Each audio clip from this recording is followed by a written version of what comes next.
Ladies and gentlemen, this is the 12th and final round. Right hand, Golovkin steps in and down he goes again. Unbelievable. Mayweather makes him pay. What a rookie mistake. A sensational left hook by De La Hoya. It's fact. I'm the best. You know what I mean? Sometimes I don't want to believe it myself, but it's the truth. I'm the best. I'm going to show you how great I am. From Southern California, this is the Last Round Podcast. Back from the extended break. Why did you want to take a holiday break, Mike? Sober up. To sober up? Mm-hmm. Even, you crazy Englishmen, even over here in the States, you guys still drink the night away. I don't understand it. But we're back. How many weeks were we out? 2. I mean, we did put out a lot of episodes when we were in Phoenix for the Jacobs Chavez Jr. fight. So does that supplement the rest of the episodes? Yeah, we did, 3 episodes, 4 interviews? Yeah?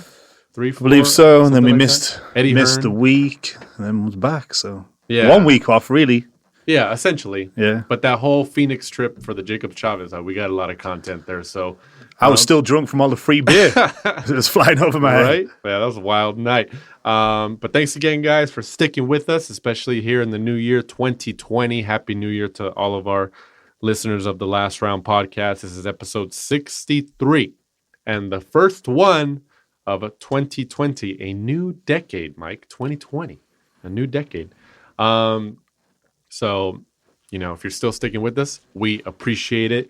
So we don't have anything to review. Just before we came on air, right, Mike? We talked about there's really nothing to review from this past weekish, right?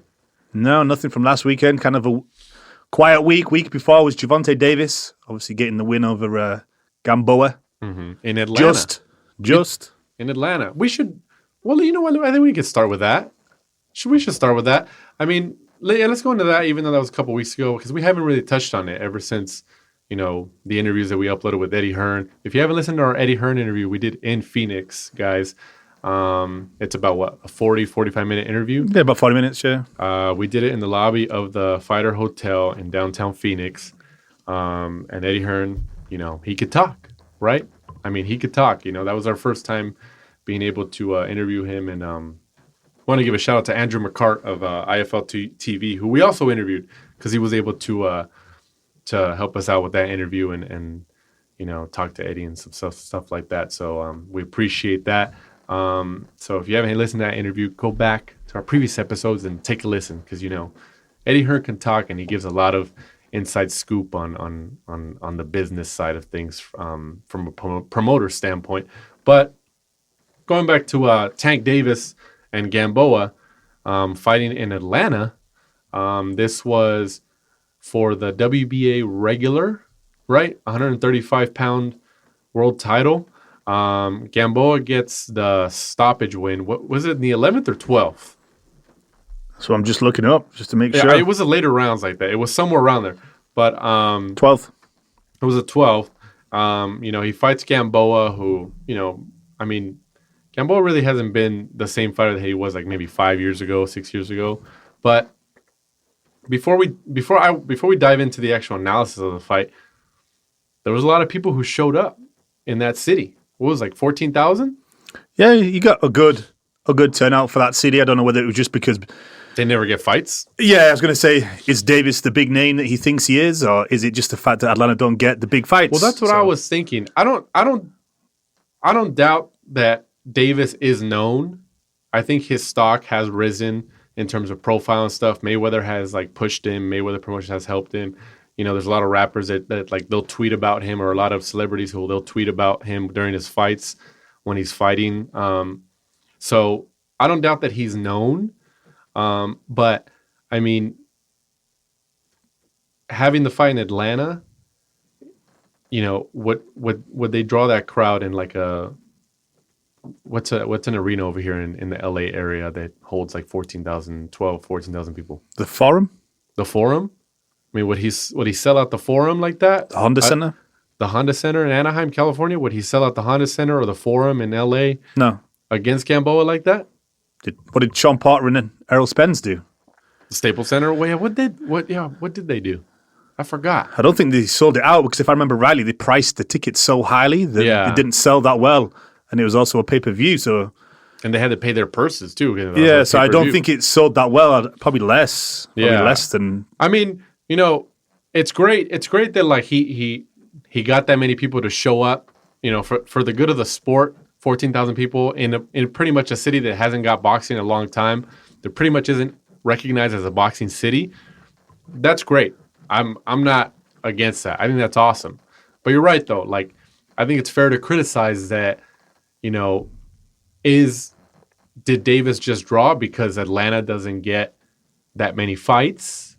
So they're just like, oh, let's go out, have a night on the town, go watch some fights, and after we go out and drink and party, you know, or is he a star and does he have the drawing power? You know, and they're talking about he needs to be on pay-per-view and stuff. I mean, like, I don't agree with that. I wouldn't put him on pay-per-view yet because if you're going to put him on pay-per-view, you need somebody across from him that's going to be able to draw with him. I think that's maybe the reason that the first name out of his mouth has been Leo Santa Cruz. If you're going to do a pay-per-view... But Santa Cruz is too small for him. But in terms of name power, I understand that. But even like... But if you were a fighter like him, or if I was a fighter, the first thing I would do when I moved on to pay-per-view is I'd like, get yourself a big-named Mexican star. Because that's going to... The pay-per-views are probably going to come from Leo Santa Cruz because he has a following. That's true. Look, Mikey Garcia and Errol Spence. Yeah. I would guarantee you if you could look those numbers up, 70% of them probably came from Mikey. Oh yeah, I don't dispute that. And I don't. And then people say like, oh well, Spence and Porter drew like around the same type of pay-per-view numbers and stuff like that. I mean, you know, which they probably did. I mean, supposedly that's supposed to be reported, but you're right though. Like if you have a Hispanic or a Mexican fighter across from you, they're going to bring in fans. Just like you said, Mikey brought in with Spence. Arguably brought in more buys from his side than Spence did, arguably. And you're right. I mean, I think Tank Davis knocks out Santa Cruz. I just think that Santa Cruz is too small for him. I even thought when he was supposed to fight Abner Mars over here at the StubHub Center, I thought Abner Mars was going to get killed. Davis is he's just too big. He's too big of a guy. Like, come on, like he had trouble making 130 multiple times. So he moves up to 135 and he still misses weight. But he comes back after an hour or two and he made the weight. But it's just like, come on, man. Like you moved up because you had trouble making the weight before. And I what do you think his natural weight is? Like in terms of like, if you can just look at him and say, okay, you fight at this weight. He's got the Broner problem. He just doesn't have the discipline outside to keep a good weight. Broner's too small for 147, you know. That's why he goes to 140. Yeah, you know, he's and then fighting at 140. He would be better, you know, when Broner was at 130, 135, you know, he was like mopping people up. Same as Davis. You know, Davis is too small. He could probably do 135 if he's talking about going up to 140, you know, fighting people like Josh Taylor and stuff like that. He's going to be far too small in terms of stature. You know, if he was disciplined, 130, maybe 135, because either Gamboa suddenly grew a great chin or Davis's power didn't come up to 135 with him. Right. Or did Davis just take it too lightly, didn't have a good training camp, you know, messed around and stuff like that because maybe he thought Gamboa was just kind of given to him, you know, a vacant belt, give him an easy match against a 37-year-old washed Gamboa. That's what I think. And he just didn't take it. You know, he took him lightly. Yeah, that's what I think. And I think ideally that was the plan. You know, whether Mayweather Promotions admits or not. I mean, you know, Mayweather knows what he's doing. You know, a one-legged Gamboa. Yeah, supposedly he ripped his Achilles or something like that, right? And you know, the commentary team kept thinking it was a wardrobe malfunction. Yeah, and they pulled out the tape and just taped his foot up during one of the rounds. Yeah, but I mean, like, if that's true, I mean, supposedly it was true that he got examined by the doctors after, and it was torn or he broke it or whatever. I mean, that's impressive. You got to give him credit, especially for Gamboa not being the fighter that he is or he was. You know, yeah, Tank Davis still stopped him in the 12th, but, you know, people thought, I mean, like me and you, I think we talked about before, at least off air, that I think we thought Gamboa would have been stopped way earlier. Yeah, it looked like he was a picked opponent. I think months ago when we saw that he'd been picked up by the PBC, you could kind of see the writing on the wall. Yeah. That was going to be, because he was down in Florida, training down there, had a couple of easy wins to get back into the win column. PBC picked him up and you're like, okay, here we go. Here's some more cannon fodder because he still has that name.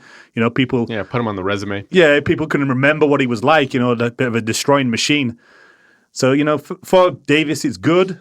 Are we going to see a year eventually where he fights, some actual names? Pedraza, probably still the biggest name. That's probably his best win on his record at the minute. So, Lomachenko would be good. Leo Santa Cruz would be good. As a name, but as an opponent, I think Santa Cruz gets knocked out. I just think Davis is too big for him. I agree. I think in terms of power and also the fact that Leo Santa Cruz is, pillow-fisted. But you know what? He's not going to be able to back him up. I don't see that happening either because Uncle Al because Al Heyman loves Santa Cruz. He does. Like he cares for him a lot, supposedly. And it's not like we're speculating on this. We've been told by somebody within the PBC that this is true. Yeah, it's true. So it's that I don't see that. I don't see them feeding because obviously the ideal plan would be for Davis to get the win because he has the bigger upside in terms of popularity. And I just don't see Heyman doing that to Santa Cruz. I don't see it. I think it's the Mexican fans thing. He knows that having a 4-weight world champion with that legion of fans. He's not a 4-weight. It's not 4-weight. That doesn't count. I mean, I guess it's like in the record books now, technically, but it doesn't count. Come on. Like, if you really think if you ask Santa Cruz, like, point blank, like, in a serious conversation, he's going to be like, yeah. Come on. Vacant title, but it's still there. Like you say, it's in the record books. You can't. I mean, I guess. When we get him on, but who else is a 4-weight world champion? Mikey Garcia? Pacquiao's more than that. Well, I'm talking about Mexicans. Barrera? What's Canelo, 3 or 4? 4. 4, that was his 4th, right? 154, 160, 168, if you want to count 168, and then 175. Yeah. But I don't know. I don't see Davis and Santa Cruz fighting. If anything, they'll feed him Abner Mares. They'll try to feed him again. They'll try to feed Abner Mares to him. Because Abner Mares, I think PBC and them, they see that Abner Mares, like, his career is pretty much done because of his injuries, his eye injuries. I would feed him to Davis then. Yeah, I think he'll finish that eye off. Exactly. Well, that's why I thought when he was going to fight him, I was like, he's going to kill him. I was like, he's way too small for him. Mares and Santa Cruz are just way too small. Like, and Davis just has his power is just too much for them. So I can honestly see like them saying like, oh, let's make the Mares fight again, and and then because Abner Mares has that gig on the Fox channel where an analysis and all that stuff, he's kind of like expendable, especially because like I said, his injuries. So I wouldn't be surprised if you hear rumblings about, they're going to try to make the Abner Mares fight again, and Mares moves up to 130. Like, I mean, didn't they say that Davis like could still go to 130 if there's like a big fight down there? I could see that. I just don't know. Is he disciplined enough? Like you said, he struggled to make 135. Right. You're right, but I think for like a Mares, they would tell him to go back down. See, that's a fight like Lomachenko. That's another fight we'd like to see. You've got an explosive puncher against a more skilled, slick boxer. I mean, I think people have been calling for that for a long time. Oh, that's not going to happen anytime soon. No, I don't see Dana Delaby allowing it. We gotta see for what it's worth. Is like a lot of these big, high profile fights like that are not going to get made unless the money is there on both sides. That's pretty much it. Even though the talent can compare with each other, the competition can go up against each other. If the pot of the money isn't big enough for both sides to make money, it's not going to happen. Like Spence Crawford, that's not going to happen this year either. No, I don't think so. It's not. No, it's not. But I don't know. I like Davis, so I like Davis, and people say, oh, he couldn't finish off a Gamboa until the 12th, and blah blah blah blah, this and that. I still like it. I still like him, and I still think like at 135, I I mean, what if you fought like a Mikey Garcia, even though Mikey just signed with the Zone technically? But I mean, like, what if you saw Mikey versus Tank at 135? I think that's an interesting matchup. It'd be an interesting matchup. Yeah, I'd love to see that fight, but I think that would be pay-per-view. See, that would be a perfect pay-per-view for that. No, I would agree with that, definitely, yeah. I just think Mikey's looking for those big checks on his way out the door. That's why he's fighting Jesse Vargas to try and get a win at 147 and then chase Pacquiao. Yeah. He's just looking for that big money. I mean, honestly, like, I wouldn't be surprised if he gets Pacquiao. Well, Jesse Vargas today has been saying if he beats Mikey, he wants Pacquiao because he wants revenge. Oh, gosh. The new generation, Jesse Vargas. The new generation. If he's listening, him and his team, you guys need to bring that nickname back. The new generation, Jesse Vargas. I mean, everybody knows that a Mikey Pacquiao fight would be a lot bigger. They know that. Oh, definitely, yeah. They know that. Especially if Mikey looks good against Jesse Vargas. I mean, he's making what, reportedly $7 million for this fight? $7 million for the one fight. And there's a clause in the contract that says, like, you know, if DAZN matches the subsequent offer that he gets after that fight from anybody else, then they get the rights to his fight. But if they can't match it, then he can go to that other offer. I mean, like, I think he knows, like, okay, like, if PBC is going to pay me more than $7 million, it's going to be for the Pacquiao fight. I mean, who else is going to get more than that money, more than $7 million with anybody besides Pacquiao? Nobody. Exactly. I think you're looking at Floyd Mayweather type. Floyd's probably the only person you'd get more money than fighting Pacquiao, I would imagine. No, right. You're totally right. But, I mean, I don't know. I mean, I could see them maybe, like going back to Tank Davis, you know, a hypothetical with Mikey Garcia on pay-per-view. What would the purses be there? Could they match him? Like, hey, we'll give you $7 million for this fight. That'd be interesting. You see, I think the thing is, if it's going to be a big fight like a Pacquiao fight, yeah, I think DAZN have the pockets to be able to match it. Is it going to be worthwhile if it ends up Mikey Garcia and Keith Thurman? Is it worth it? Maybe not to offer that kind of money. Maybe to keep Mikey for future fights. But like you say, after beating Jesse, the only really big fight that you could draw astronomical numbers is Pacquiao. And for Pacquiao, if you're looking at Pacquiao for his terms in his career, you know, Mikey Garcia has the name, he has the 4-weight world champion, and Mikey's not a huge puncher. Right. Where you'd worry for Pacquiao, you know, that's going to put him into retirement. No, right. Yeah, you're right. I mean, Mikey's power does not, you know, rise to a level, like you said, to hurt Pacquiao. So I think Pacquiao, you know, if he took that fight, would be totally fine. But they would make that fight more. PBC would make that fight more because it's Pacquiao, who already is a proven draw, and you got a Mexican-American fighter, who's already, you know, showed that he can draw on pay-per-view, you know, against Errol Spence. I mean, I think Mikey was smart in that negotiation with DAZN. I think he knows that. I mean, they're paying him $7 million to fight Jesse Vargas. Who is that? His highest payday? I'm assuming that's his highest payday. That or the fight with Errol Spence, he had a lot of money from that as well. I think after he got his cut from the pay-per-views, he was at like 6, 7, 8 million. So it's right. It's similar, but I know he's missed out on some fights. You know, he said in the recent interview with us that he'd actually never been officially offered the Lomachenko fight, but since coming back from his dispute with Top Rank and he was kind of with the PBC, even though he kind of said he was, you know, a free agent. The amount of money he's made, right, he's been a very good self-promoter. No, he has, and I think that's awesome. I mean, what about like a Linares? What if like a Mikey Garcia Linares? A couple of years ago, yeah. The fact that he not since he got smoked by Cano in the first round. But Cano was big. It takes the shine off that. And the fact that you're now seeing, I think that we're going to touch on later, you know, Ryan Garcia and Linares fighting on the same card to hopefully main event together against each other later down the line when Linares is, has he turned into a journeyman now? No, I don't think so. When they're matching those two. So I think 2 years ago, definitely, but not now. I personally wouldn't really be too interested in the Mikey Linares. I think if Linares gets a couple good wins under his belt, and especially if he beats Ryan Garcia, which I still think he does, I don't think Linares is a journeyman.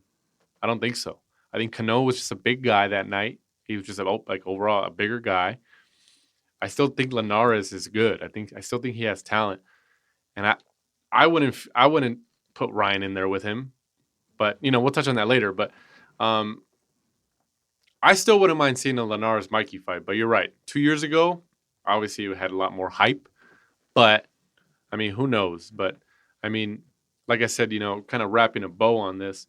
I can see PBC after this fight with DAZN, Mikey Garcia, Jesse Vargas. I can see PBC going up to Mikey and say, "Well, you want to fight Tank at 135?" Because Mikey said he can pretty much go to 135, 140, 147. I mean, I think he ideally wants to stay at 147, but I think the welterweight division just has those stars, isn't it? That's the problem. And has the money fights, that's why everybody's shouting out Pacquiao, and everyone's who's bigger than that weight division shouting out Canelo because they want the big money fights. It's a short career in boxing, so you want to make as much money as you can and then get out. Yeah. If he beats Vargas and then he beats Pacquiao, I would actually like to see him go to 140. Ramirez, Prograis, Mo Hooker. Yeah, those sorts of names. I think at 140 I don't think he'll fight Ramirez just because they're in the same stable. True, yeah. Yeah, that fight's never going to happen. Prograis? Yeah. Prograis, Josh Taylor, those guys, I would love those fights. I think Mikey would too. I think Mikey would love, I don't think Mikey would mind going over to England and finding Josh Taylor over there. And I think they could, what's an ideal arena that they can draw a good crowd at? With it being Josh Taylor, I'm sure he'd want to take them back to Scotland. Fight in one of the arenas up there. Yeah. Oh, he's Scottish, huh? Yeah, that's right. Yeah. Even though the World Boxing Super Series was in London. Yeah, I could see Mikey going on over there. Drawing a crowd. And then people would show up not just for Josh Taylor, but for Mikey. We never see guys like him. They showed up for Lomachenko when he went over there because they're like, well, he's probably never going to come back. So, I don't know. There's a lot of. The good thing is there's a lot of talent between 135 and 147. There is, and then, going back to Tank Davis's win over Gamboa. Now he's got that regular WBA world title. I think Tank, he has to fight it. He has to fight somebody. How long have we been saying that for so long though? He has to fight somebody. But I think they're taking Mayweather Promotions, they're all taking their time with him. And what is he, 22? 25. He's 25? Yeah. Oh, never mind. I thought he was way younger than that. So, he's still obviously a young guy. But that just kind of throws everything out the window. I think he needs to start, picking up these names.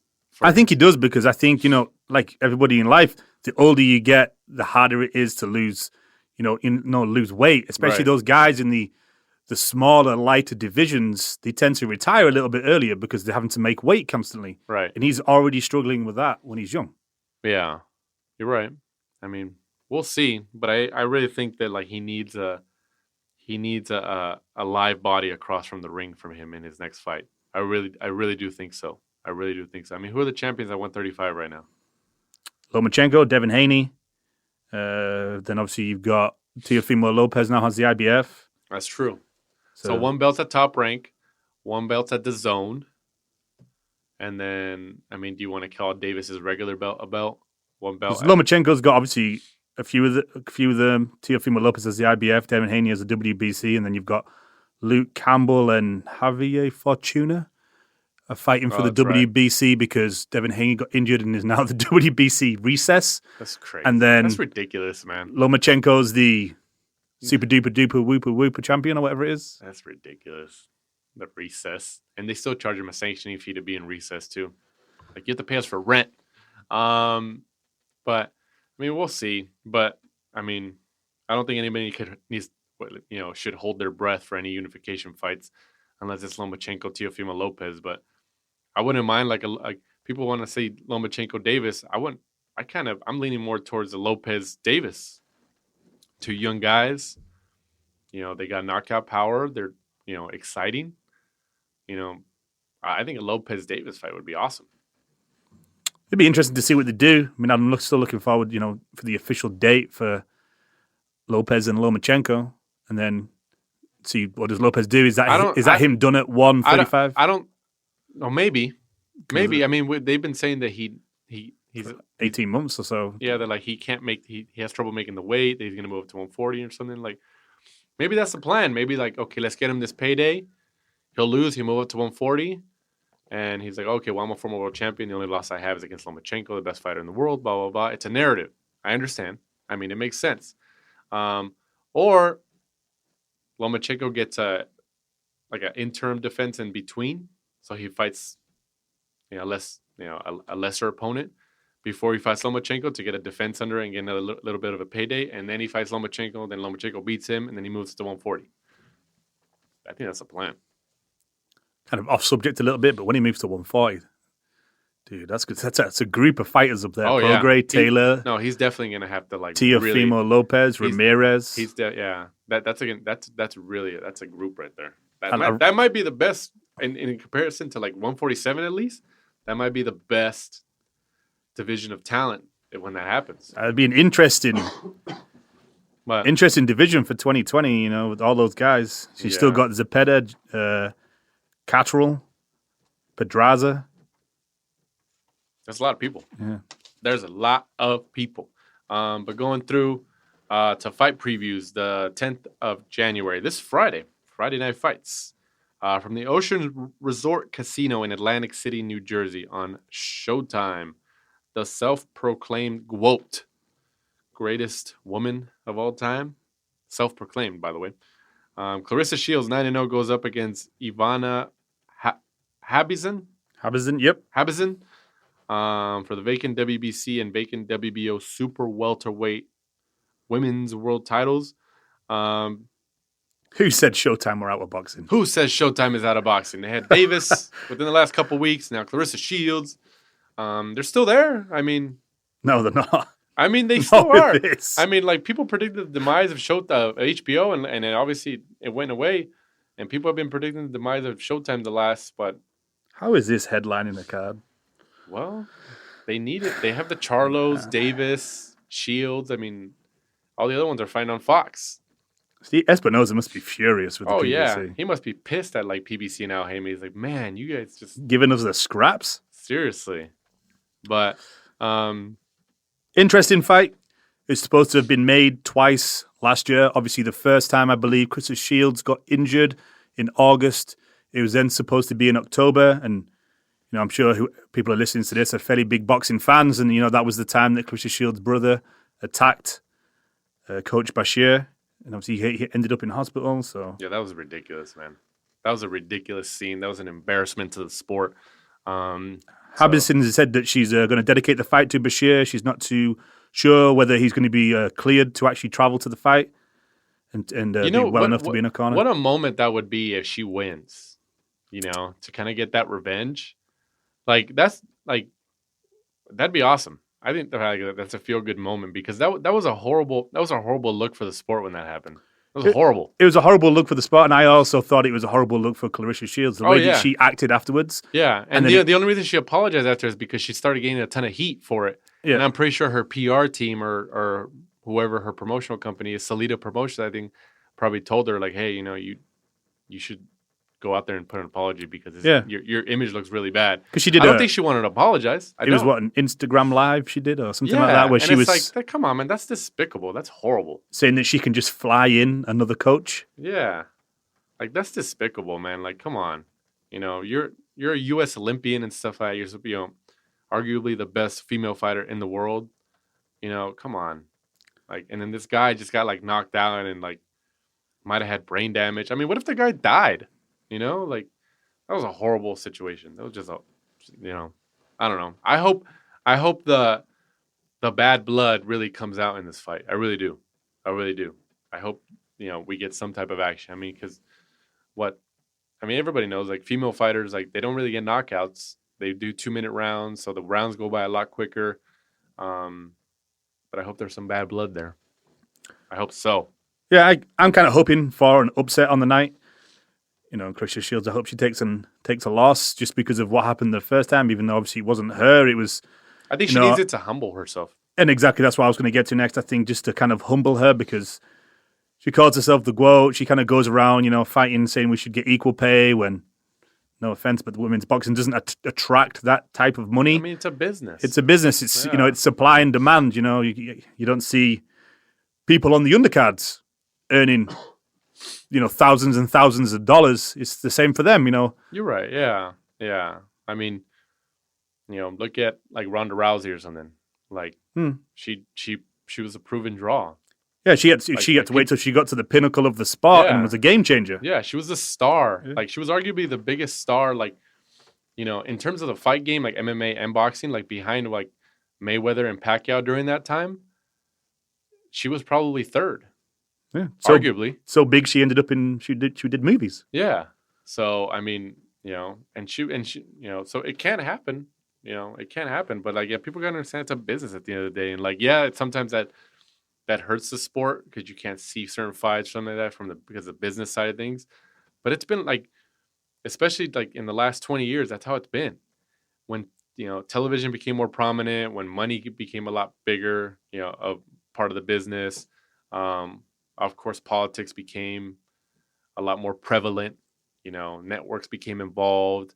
Like, the reason why we saw a lot of fights in the 80s and stuff, like Hagler Hearns and all these guys, and Sugar Ray Robinson, all these guys, like, the politics at that time and all the promotional banter wasn't as prevalent as it is today. The money wasn't there. Imagine those fights now. We'd probably wait for them just as long as we did like Mayweather Pacquiao. Mm. So, but it is what it is. Also on that card, Alicia Napoleon Dynamite, 12-1, goes up against Ellen Cederus. There's two O's. Mm-hmm. What the hell? 7-0. This is for the WBA and IBF super middleweight female title. What do you think about that fight? The record, I mean, I'm not familiar with these fighters, but the records seem pretty decent. Alicia Napoleon, you might recognize. She was on. I think she's been on a few Lou DiBella cards, fights out of New York. It looks like they've obviously stuck these on the undercard, so Alicia Napoleon can face Clarissa Shields later down the line. Yeah, if everything goes as planned. Yeah, that makes sense. I mean, it's usually what happens. Like we talked about Linares being on the Ryan Garcia event. They're building it. That's what happens. That's what happens in the business. And also, some people picked him as prospect of the year, right? Is it Jaron? Yeah, Jaron Ennis, 24-0. 24-0, goes up against, all right, you got this name. Go ahead. I would have said Bakhtiar Ibiov. You better be right, Mike. 14-1-1. You better be right. Jaron Ennis, as Danny touched on, widely regarded as one of the top prospects in boxing. 2 emphatic knockouts on Showbox in 2018 from Philadelphia. Has 10 first-round knockouts and is yet to go past the 6th round. Was a standout amateur who won the 2015 National Golden Gloves. Was ranked number 1 as an amateur at 141 pounds before turning pro. One of my favourite fighters, even though he's had a lot of fights, still kind of young, good style, mixes up his punches really, really well. I definitely think 2020 will be a breakout year for him. And I think he'll get the victory on the night. Yeah, I mean, I'm sure Showtime and the promoters obviously are backing him in terms of the win because he has the most upside. I mean, we get it. So, Jaron Ennis, how old is he? Does it say? He's still young. I think he's 25, 26. Okay, yeah. Well, I mean, if he's in the middle right there, he is getting up there in age where he's pretty much entering his prime years as a fighter. So, I think eventually he needs to, get some competition across from him. But we'll see. We'll see how it goes. Also, this Saturday, the 11th of January, from the Alamo Dome in San Antonio, Texas, on DAZN. Hey, the Alamo Dome holds a lot of people. That's a big arena. They won't sell it out. No, not even close. No. I just noticed that. I was like, wait a minute, that's a big arena. Jaime Munguia, 34-0, goes up against Gary Spike O'Sullivan. You might remember Spike O'Sullivan as a potential opponent for Triple G when the rematch, the first rematch, or was it? Yeah, the rematch with Canelo. The first one fell through, right?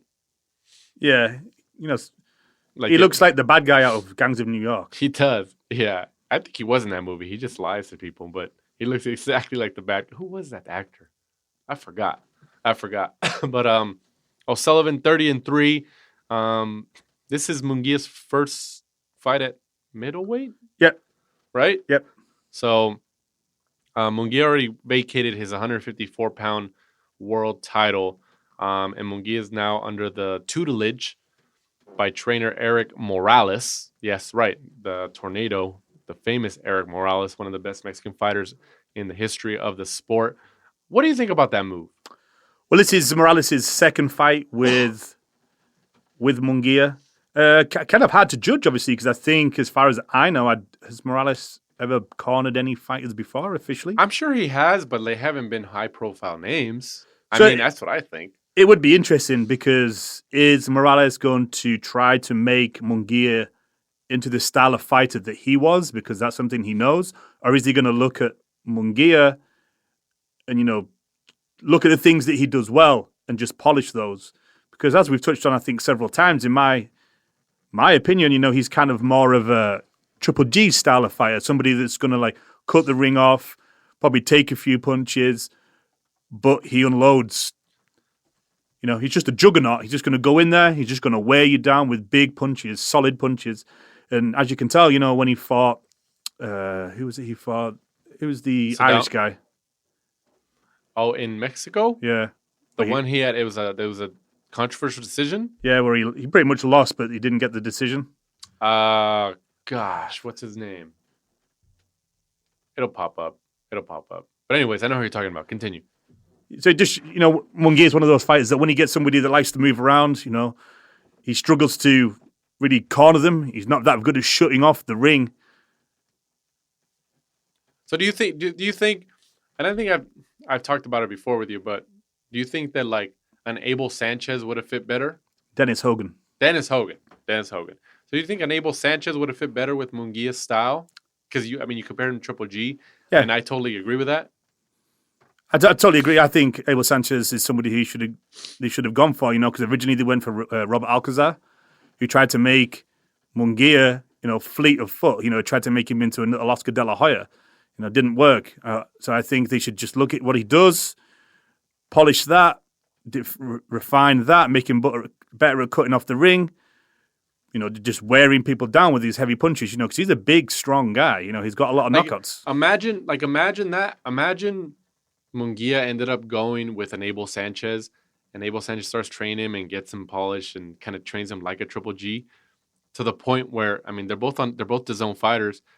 Imagine that story, that narrative, where if he gets Munguia ready enough and he calls out Triple G to fight him, and Triple G's old trainer, Abel Sanchez, is training his opponent, and he goes up. Imagine that story. How do you not think about that? Just retires him. Imagine that. I think it would have been crazy. His sixth and final fight for DAZN. I think that would have been crazy. But Munguia is from Tijuana, Mexico, and I'm sure he wants to be around the city. And Morales lives in Mexico and Tijuana, so it's convenient for all them down there. So I understand that. So if he trains with Abel Sanchez, he would have to come up here to Big Bear, up here to Southern California, and train up here. And Big Bear's up in the mountains, up the hills, up in the mountains and stuff like that. So he would have to be up there for 6 to 8 weeks and stuff like that. Pretty much isolated, which maybe he just didn't want to. But I think for the betterment of his career, and in terms of really getting the talent out of him, just like you said, he kind of has that Triple G-esque, kind of attacks you, knockout and stuff like that. I think Abel Sanchez would have been right up his alley. I agree, and I think that whatever he does, I think he needs to take his time, because we've seen, not against the very top ends of talent in the division below. like a Dennis Hogan and people like that, you could see that he had some very big flaws. So I think that moving up, he should fight a host of people, your Gary O'Sullivans of the world, people like that. Maybe like a Michael Zarafa, people like that, just to hone his skills before he gets a chance of, fighting for another title. Because obviously, he was the WBO champion. So, in the WBO world, when he moves up in division, he's actually essentially the mandatory, or he can call for or he can call for a mandatory. But he's not ready for the top ends of that division. You've got Canelo Alvarez, Triple G, Jacobs, Chris Eubank, Derevyanchenko, Andrade. They would all beat him, in my opinion. Murata, he'd beat him. Yeah. I don't think Andrade's really that. I think he's overrated. But he moves. He moves, but I just don't think I agree. I think he's overrated, but I think Munguia is. Munguia had a title long before he should have done. Oh, yeah. And that was his problem. Oh, yeah. But I don't think Golden Boy or any of them, Zanfer, I think he's with Zanfer. I don't think they expected that either. And they were just like, oh, wow, well, it happened. Yeah. Let's use it. They just bought it off Saddam Ali. Yeah. Pretty much. It is what it is. But, I think Munguia stops him in the 5th. What do you think? Yeah, I think Munguia may be too much for him because, Sullivan's not exactly the most skillful, technical of fighters. Yeah. I think it'll end up turning into a war. Munguia will just be too big and too powerful for him. I think round 6. He's going to send him back to the gangs of New York, back to acting. Also this weekend from the Hard Rock Hotel and Casino in Atlantic City, New Jersey. Atlantic City starting to get some fights again, huh? Yeah. On ESPN, Jesse Hart, 26-2, goes up against Joe Smith Jr. You may remember Joe Smith Jr. from knocking out Bernard Hopkins out here in LA at the Forum, knocking him out right through the ropes. Were you at that fight? I was there. No, I wasn't at that fight, but it's interesting because Jesse Hart said in the build-up to the fight that Bernard Hopkins was his idol. Didn't they train from aren't they both from Philadelphia? Yeah, they're both from Philadelphia, and Jesse Hart. That's crazy. Jesse Hart wants to get revenge for his idol for Philadelphia by putting a bit of a beat down on Joe Smith Jr. So interesting story going into the fight. Both very fan-friendly fighters. Both really wear their hearts on their sleeves. I think this should be a great fight. Probably the fight of the weekend, really. Yeah, I think it's going to be a very competitive fight. I mean, Jesse Hart gave was it Gilberto Ramirez, right? Remember, didn't he fight him twice? I think he gave him 2 tough fights, if I remember. I'm pretty sure those are the only 2 losses he has on his record. But I remember those were pretty competitive. Yeah, he fought Gilberto Ramirez. He fought him twice, right? December 2018, and also the first time in September 2017. Yeah. Both 12-round decisions. Yeah, so I remember those being pretty competitive. So I think this is a good fight. I think both of their wherever they're at the point they are in their careers. I think it's a good matchup. I'm going Hart on this. I think Hart's going to take it. Yeah, I would think so. Joe Smith Jr.'s had a few injuries over the years. Jesse Hart's been a little bit more active. Interesting fight. Really could go either way. Just depends who lands that shot first. Yeah. And a great division. Very interesting, strong division that they're in at the minute. Kind of overshadowed by all the Eastern Europeans, though. Yeah, no, that's true. But I mean, hey, whoever gets this fight, especially if it's an emphatic fashion, can probably be put on the radar. Oh, yeah, exactly. I think whoever wins this, they'll be in contention for, a Bivol, a Kovalev comeback fight, maybe even Artabetibiev. But would you really want to fight that guy? No. I think they would probably go after Bivol instead of Beterbiev. I think everybody knows that Beterbiev is the best fighter in the world at 175 right now. Oh, he's a beast. No, yeah. Bivol, at least with Bivol, you're not going to get a broken jaw or something like that. Bivol's a technical guy. Yeah, he's a lot more technical. You just got a 12-round beatdown instead. Yeah, so, we'll see. But you're right, though. I think this is it's not like a really high-profile fight in terms of names, but especially us as boxing fans, we know that this has a potential to be a pretty exciting fight. I don't see it going 12. No, I don't think so either. I think it goes 8. Yeah, I would agree with that. Yeah. I think it goes 8. Yeah, 8 or less, but I think 7 or 8, it goes around there. So we'll see. But I'm going Hart. Where are you going? I'm going to go Hart, actually. I think Smith just had a few too many miles on the clock, a few injuries. So we'll see. Jesse the Hitman Hart. See if he does it. And then the news and notes of the program here. We touched on Ryan Garcia earlier, who's just had his fight announced. He's fighting on Valentine's Day, your favorite holiday, Mike. Ever since you moved to the States, you told me my favorite holiday is Valentine's Day. So I'll be spending that watching the lovely Ryan. So there you go. Ryan Garcia's fighting on Valentine's Day, the 14th of February, out here at the Honda Center in Anaheim, California, which it's right next to Disneyland, not too far, maybe a mile or two. Ryan Garcia, this is going to be his first pretty much significant arena that he's going to headline. Yeah, and on the first few days of the tickets going on sale, he sold the first, would you call it a ring? The first ring of seats. I don't know whether... Yeah, like at the bottom? Yeah. Yeah. They opened up just one full entire row surrounding the stadium. I know he sold that out. But that place is like, I think 12 to 14,000. I don't think he's going to come close to that. Are they going to put the rest on sale, though? Or are they just going to open one or two rings and call it a sellout because that's all they put on sale? Well, that's what I think. Like, he has a big social media following and stuff, but his following is teenage girls. Like, they're younger girls and stuff like that. And younger guys, maybe. Who knows? But, like, it's not... He doesn't have the following, like, where people, like, are going to come and see him. Like, they have jobs and stuff. They're younger kids. That's his following. Which is great that he's known. I mean, the only thing I can think of is that if they get, like, Logan Paul and those YouTubers to promote the fight for him, to help them out, to promote it to their crowd, so they get their audience to want to go see Ryan Garcia, like, oh, we want to go see him because Logan Paul's promoting him or something like that. Like, stuff like that. If they utilize that platform, which I don't think they will, I don't think that's going to happen, then I can see it maybe happening. But, I think Golden Boy, like, knows, like, Eddie Hearn is smart because he's been using Logan Paul and those YouTubers for fights. And they know that that's Ryan Garcia's audience. Jake, but they don't want to let them borrow Ryan Garcia. Jake Paul's sparring at Mosley's gym. Really? Yeah. What the hell? He's been using the local guys around here for sparring. Oh, that's interesting. Maybe we have to make a trip. Up in Big Bear, isn't it, for the listeners? Yeah. It's where Triple G goes, right? He uses Mosley's gym when he goes up there. Yeah, he uses Mosley's gym. Yeah, that's true. Damn, that's crazy. But you're right, though. I don't think it's going to come close to a sellout. I think that they're putting him in Anaheim at the Honda Center at a venue that big because he was bitching and complaining a couple months ago about his contract and saying this, and that, and he wasn't being promoted right, and he was, like, complaining on Twitter and stuff like that. And so Golden Boy, obviously didn't want to lose him to, like, the PBC or something, so they re-signed him, giving him more money.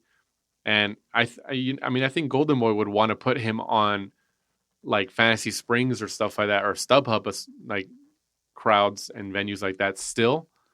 But I think they know, like, look, like, we need to put him in arenas that big, even if he doesn't come close to selling these out, because, like, he pretty much, they know that Garcia has the power right now.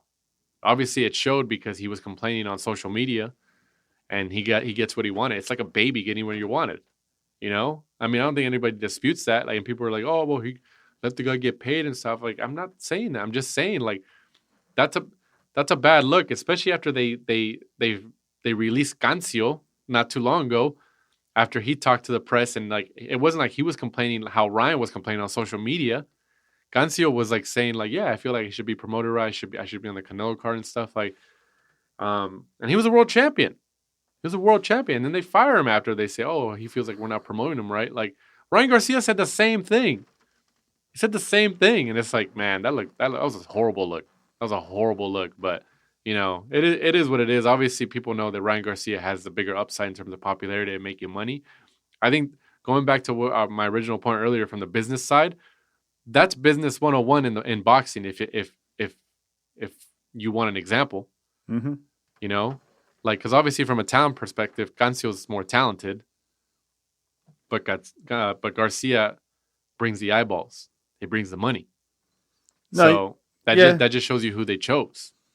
Yeah, you can, with the model that they're going down with, social media stars like Logan Paul, Jake Paul, KSI, jumping on and fighting recently, in Manchester, the Staples Center, and then fighting in February in Miami. Yeah. It just kind of shows you how much of a business it is now. I mean, like, if you were De La Hoya, if you're Oscar De La Hoya and Golden Boy, would you let Eddie Hearn use Ryan Garcia for one of those YouTube fights again?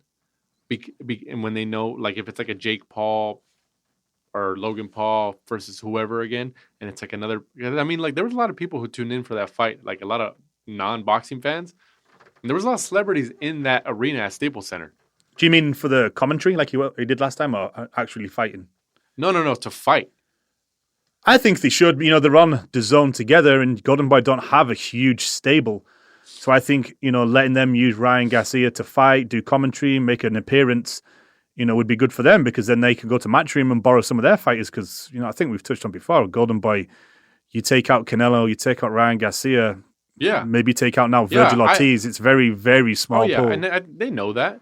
But I would let Eddie Hearn use Ryan Garcia for one of those events, because in the long run, the investment, the return on investment they're going to get from that is going to be bigger, because the audience that they're reaching, that's Ryan Garcia's audience.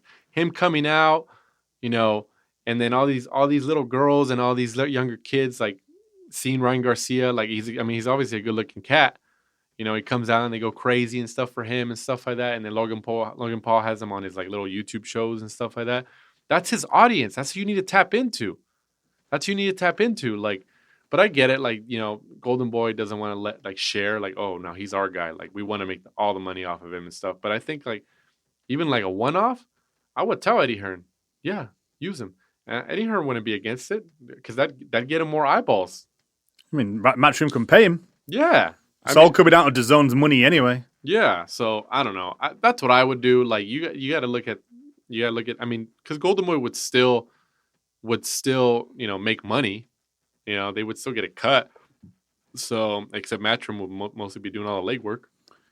It's interesting, and the fight coming up is going to be interesting as well. People might recognize Francisco Fonseca. He fought Gervonta Davis. He's also fought Tevin Farmer. He got 2 losses. Gervonta knocked him out in the 8th, and Tevin actually went 12 rounds with him, unanimous decision. So it'd be interesting to see what Ryan does in that. Is he going to be able to go in there and blow him out like he did Hester? I think both of us weren't expecting him to go in and do that. No, not at all. I mean, I think it's a good step up fight for Garcia, just because Fonseca's been in there with, like, Davis and some other guys. Like, 12 round with Tevin Farmer. He's not the biggest puncher, but he is skillful. Yeah. So I think it's a good step up, and at least it shows something, but I don't know. And then I don't know if you mentioned it, but Linares is also on that card. He's going up against Carlos Morales. That's probably the co-main, would you say? Yeah, I'd imagine it'd be the co-main if Ryan lets him be co-main. I know, right? This is ridiculous. So, I mean, we'll see. But obviously, they've been talking about Ryan Garcia versus Jorge Linares. But, I mean, pending on how Linares looks on Saturday or this weekend or whenever that fight is, February 14th, I'm sorry, which I think he's still going to look good. He's still going to look good. I think Linares still beats him easily. I just don't see Garcia. Garcia's just not ready for that type of talent. I could be wrong. Maybe they're going to pay off Linares and be like, hey, I think it's time. I mean, I agree. Unless Linares has got, very old very quickly. If they actually make that fight like Ryan's been talking about, and then, it looks like they're going to, sticking them on, the card together. Is Ryan going to call him out after he wins? Are they going to do a little face-to-face in the ring to sell it? They're going to promote some kind of drama to sell the fight. Interesting fight, and I'd have to give Ryan a lot more credit if he gets in there with Linares and actually does manage to beat him. No, you're right. That would be the first fight where I'm sat there and I'm like, you know what? Yeah, he actually has got something. No, you're right. You're right. Yeah. No, you're right. I mean, but I also think that Ryan Garcia also, he takes a lot of this criticism he gets, like on social media especially and all that stuff, like he really takes it to heart and it really bothers him. Yeah, it seems to. The temper tantrums he has on social media, it really bothers him. You can see that. I've been on there. Well, the one where he ended up getting what he wanted against Golden Boy. Yeah. You know, he was constantly going back and forth. Instead of picking up the phone and speaking to, you know, Eric Gomez and people like that, he put it all on social media. I mean, I think he knew that his stock was already high enough where, like, even if they don't keep me, PBC or somebody else will sign me because I'm popular. He knew that. He wouldn't have done that unless he knew that, like, you know, I mean, we'll see. I don't know. He's lucky that he can lean on, you know, people like Canelo and the Reynosos. Yeah, he's lucked that. He lucked out right there. Yeah. He really lucked out right there. But I don't know. And now he really thinks he's probably unstoppable too. But we'll see, you know. Hey, it's learned behavior. He spat his dummy out when he got what he wanted. That's true.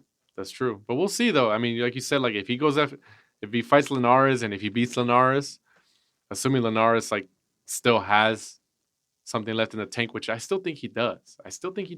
But you know, we'll see. We'll see how it goes.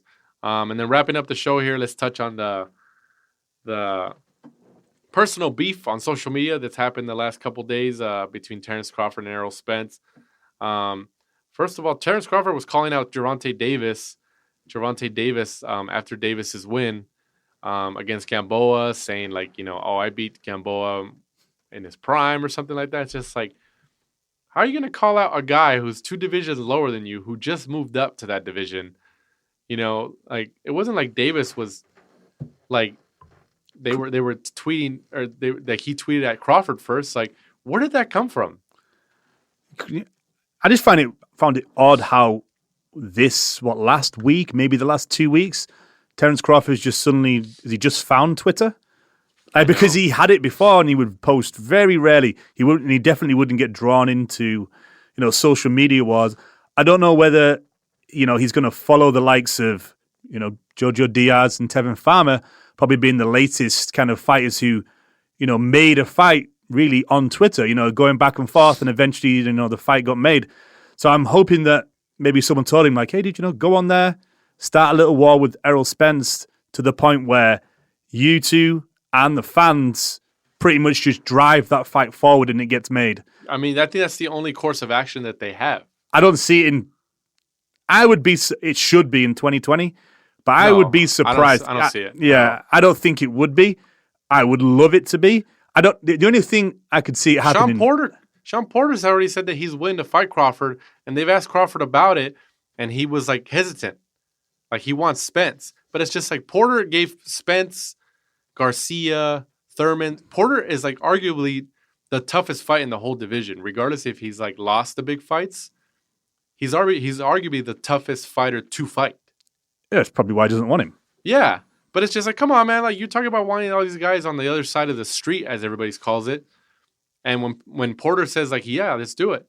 And then they ask Crawford about it. He's like, nah. Like, he shies away from it. And then he tries to call out Spence after Spence has been in a car accident? Come on. But that's the thing I was going to get to is Bob Arum said in that interview that he'd heard that Spence wasn't, you know, as in good health as the PBC had made out. Well, maybe that's why Crawford's calling him out now. Exactly. And also, in the interview that Spence did, you'd have thought he'd come back and be like, you know what, I've just been in a tragic accident. I need a little get-back fight, a little warm-up fight. He was like, no, I want Manny Pacquiao. And is that because he knows that it's a cash-out? Because maybe his body, maybe his jaw, maybe his teeth, or whatever it is. Yeah, what happened to Danny Garcia? There you go. You're right. So is TC, does Crawford know? Like, has he heard rumors like, hey, get him now because he's fragile? He might, yeah. I mean, that's very, very likely. That's very likely. So, I mean, I don't know. That's very likely, though. But then there's also, like, somebody on Twitter mentioned that maybe it's top ranked Tan Crawford to do this. So, like, so they can get away with, like, fighting some other person at 147 who's not a name. And then they can utilize the excuse like, well, Crawford's been calling out those guys. He's tried and tried and tried. So, like, we can't keep him inactive. You know, we have to put him in fights. You know? But, like they're not the bad guys. You know? Like, there's bad guys on both sides. We have to admit that. There is. If he doesn't fight a PBC fighter, who does Top Rank have at 147 that he could fight of name? Without sticking him in with some, like, unusual, unknown name that I honestly can't think of anyone. No, I don't see anybody. See, I think if it's not Errol Spence, what, Danny Garcia or Sean Porter, really? Yeah. If it's not going to be Kell Brook, it looks like it's not. Unless they get one of the 140 guys to move up. Yeah, like do a Ryan Garcia, pull people up from the division. You never know. I mean, they need something. They need a name. But, yeah, I don't see Crawford getting any of the – unless Crawford goes to Fox, which I honestly think he should. I honestly think he should – Top Rank should just let him go over to Fox and fight a Garcia, fight a Porter. Blair Cobbs. Yeah. And just go over there, and beat them. He should do. I think he should. They should take the risk if they fully believe that he is the pound for pound best. Then let him go over there because he'll come back with the belts. Exactly. But that's not going to happen anytime soon. PBC is really like blocking him out. They really are. And initially when Crawford signed that deal with ESPN and Top Rank, 7 years or whatever. It was, he wasn't really worried about like, oh yeah, the fights are not. But now that the heat is piling up and he's a world champion who's like looked at as one of the best in the world, but he can't get these fights made. It's just like now it's like he's feeling the heat, But I mean, what are you supposed to do? Like I'm in the boat where like I don't rate him as high as other people because he doesn't have the resume. I see that he has talent, he has a killer instinct, but like that doesn't do it for me. Like you need to have the names. No, I agree. He has everything. Watched him. He's got that mean streak like he showed against Kowalowski. That mean streak is ridiculous. But at the end of the day, you need to have the resume. Yeah. At some point in your career, you have to get to your peak and you have to fight other people in and around you who are on that level or better than you. And then, it's all there. He has the titles, but he mopped up the 140 division and what big names did he fight? Ndongo? There you Postal? go. Yeah, it was a weak division to clean out at the time. He was undisputed. That's history, but it was a weak division at the time, so we'll see. But thanks again, guys, for listening to episode 63, the first episode of 2020 in a new decade of boxing. As I mentioned, make sure to go back and listen to our bonus episodes from Phoenix, Arizona at the Jacobs Chavez fight. Eddie Hearn was on, Andrew McCart of IFL TV, Ellie Seckback, and Chris Mannix. So we got quite a bit of interviews to go back and check those out, especially the Eddie Hearn one. That was a pretty good in-depth one. But Mike, go ahead and tell them where they can follow us on social media. Twitter and Instagram at The Last Round 12, and be sure to join us next week where we'll review the Munguia against Gary Spike O'Sullivan, Jesse Hart, Joe Smith, and then we'll be looking forward to the big Julian Williams against Jason Rosario fight. We are ready. So once again, for my co-host Michael Shepard, I'm Danny Z. This is The Last Round. Thanks for supporting and listening to the show.